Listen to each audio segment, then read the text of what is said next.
Godzilla या Kong, कौन better कौन ज्यादा पावरफुल, ये डिबेट तो सालों से चलती आ रही है। दोनों टाइटन्स का सेपरेट फैन बेस है, लेकिन एक टाइम ऐसा था जब ये डिबेट ट्रेंडिंग पे था एंड इसी डिबेट को कंट्रोवर्सी में बदल दिया था डायरेक्टर इजीरो होंडा ने।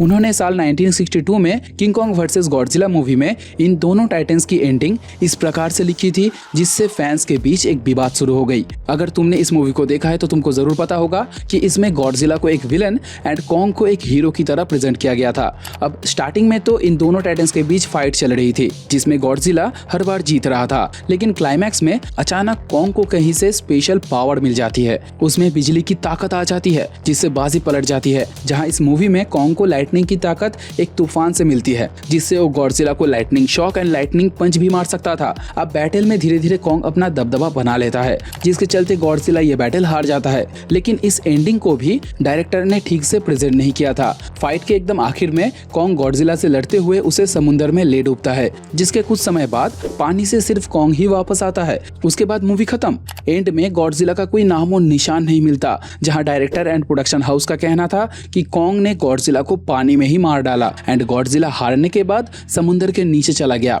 लेकिन फैंस ये मानने के लिए बिल्कुल राजी नहीं थे कि गॉडजिला कैसे हार सकता है। वो कॉन्ग से तो 1000 गुना ज्यादा पावरफुल है एंड पानी के अंदर तो गॉडजिला और भी ज्यादा ताकतवर बन जाता है, तो कॉन्ग उसे पानी में तो कभी नहीं हरा सकता। कॉन्ग को जानबूझ के जिताया गया। ये कंट्रोवर्सी बहुत बड़ी हो गई थी जिसके चलते फैंस एक प्रॉपर एंडिंग का डिमांड कर रहे थे। यही से गॉडजिला वर्सेस कॉन्ग की शुरुआत हुई। अब इस डिबेट को खत्म करने के लिए एडम विंगार्ड ने मॉन्स्टरवर्स के अंडर गॉडजिला वर्सेस कॉन्ग बनाई जिसमें एक प्रॉपर टाइटन फाइट हमें देखने मिली। इसी मूवी में ये भी क्लियर हो गया था कि कौन ज्यादा पावरफुल है एंड किसमें इस बैटल को जीतने की क्वालिटीज है, जो कि नो डाउट इन दोनों टाइटन्स में से गॉडजिला ही वो टाइटन था। लेकिन फिर भी ये डिबेट खत्म नहीं हुई। कॉन्ग के फैंस आज भी यही मानते हैं कि Kong always the best and इसका एक रीजन भी है।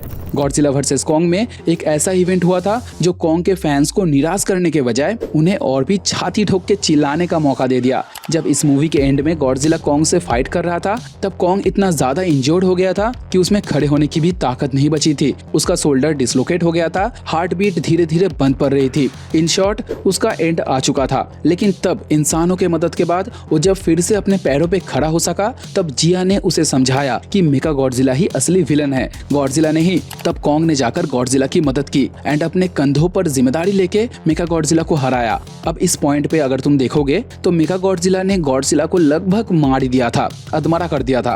गॉडजिला में उतनी ताकत ही नहीं बची थी कि वो फाइट बैक करे। लेकिन यहाँ पर गॉडजिला के कमजोर पड़ने का भी एक रीजन था। मेगा गॉडजिला के साथ फाइट करने से पहले वो कॉन्ग से काफी देर से फाइट कर रहा था जिसमें उसकी बॉडी कमजोर पड़ गई थी। उसमें उतनी स्ट्रेंथ ही नहीं बची थी कि वो मेगा गॉडजिला को हराए एंड मेगा गॉडजिला भी वे टू मच पावरफुल था। उसकी बॉडी एंड माइंड गिदोरा के सेंसेस के साथ कनेक्टेड थे जो कि गॉडजिला का मेन विलन था। अब इस डेडलीस्ट कॉम्बिनेशन के साथ ये गॉडजिला को क्या मॉन्स्टरवर्स के बहुत सारे टाइटन्स को हरा सकता था। लेकिन बैक टू द मूवी, इस पॉइंट पे गॉडजिला मरने वाला था।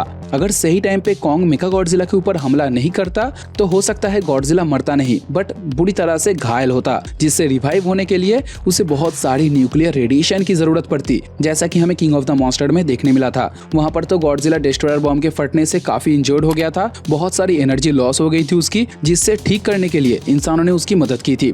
अब मान लो मेगा गॉडजिला के हर एक अटैक से गॉडजिला अगर ऐसे ही कमजोर पड़ने लगता तो एक पॉइंट पे मेगा गॉडजिला उसे मार भी देता, पॉसिबल था ये।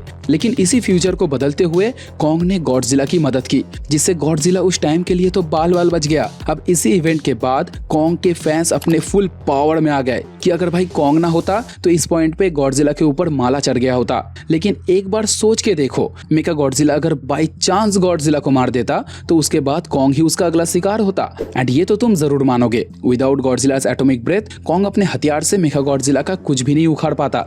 सो इन द एंड इन दोनों को एक दूसरे की जरूरत थी। ये अकेले जिस थ्रेट का मुकाबला नहीं कर सकते वहां इन दोनों की मिली भगत रंग लाती है। एंड ये चीज गॉडजिला एक्स कॉन्ग में भी हमें देखने मिली थी। ये दोनों स्पीसीज एंशिएंट टाइम में भी साथ में काम कर चुके थे एंड यहाँ पर प्रेजेंट टाइमलाइन में भी काम कर रहे हैं, तो हमें इन दोनों की जरूरत है। रिसेंट मूवीज हमें यही दिखा रही है, जरूरत के टाइम मदद चाहिए भाई, लेकिन काम खत्म होने के बाद तू मेरे मोहल्ले में मत आना, अगर दिख गया ना तो वहीं पर फोड़ डालेंगे। ये सीन है। देखो, कॉन्ग को अपने एंसेस्टर्स के बारे में अपने एंशिएंट हिस्ट्री के बारे में कुछ नहीं पता, उसके पूर्वजों ने गॉडजिला के साथ क्या किया था, गॉडजिला उनसे क्यों गुस्सा है, इसका उसे कोई अंदाजा नहीं। लेकिन उसे ये जरूर पता चल चुका है कि गॉडजिला उससे कई गुना ज्यादा पावरफुल है, तो वो आसानी से गॉडजिला से लफड़ा करने नहीं जाएगा, लेकिन अगर जरूरत पड़े तो पीछे नहीं हटेगा। यही उसका नेचर है। बट दोनों में पावरफुल ऑब्वियसली गॉडजिला ही है। किंग ऑफ द मॉन्स्टर का टाइटल उसे ऐसे ही नहीं मिला, लेकिन जितनी भी मूवीज आ जाए, जितनी भी सीरीज आ जाए, डिबेट तो चलेगा ही चलेगा, कॉन्ग या गॉडजिला। मॉन्स्टरवर्स में ये दोनों ही इंपॉर्टेंट है। इस बारे में क्या ओपिनियन है तुम्हारा, मुझे कमेंट करके जरूर बताना। एंड वीडियो पसंद आए तो लाइक करते हुए जाना। एम करते हैं 20 लाइक्स का, बस 20 लाइक कर देना। बात करते हैं नेक्स्ट वीडियो में, तब तक टाटा बाय बाय।